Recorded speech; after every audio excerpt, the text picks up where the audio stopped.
بحت الحناجر وتعالت الأصوات وبلغت الاحتجاجات ذروتها مرة أخرى في وقت هي الثالثة من نوعها أمام محكمة السنة بفاس يطالب القضاء بإنصاف هذه الساكنة لما تعرضت له من طرف هذه الجمعية ورئيسها كما يدعون.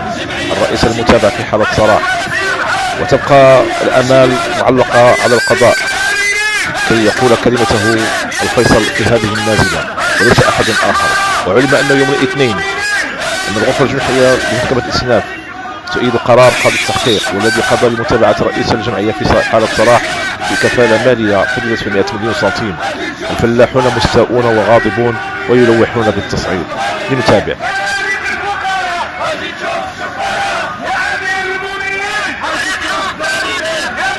فوق 90 مليون. هذا المنبر المطالبه ديالنا الحسابات، وكيفاش تكون الحسابات؟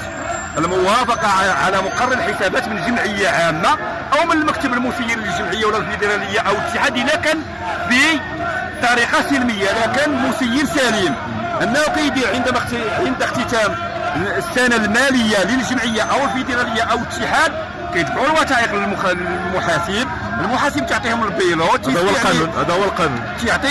تيستلم بالكاشي ديالو بالامضاء، زايد كيدوز الخبير الحسابات، خبير الحسابات تيعطيه رابور جينيرال كمثل هذا.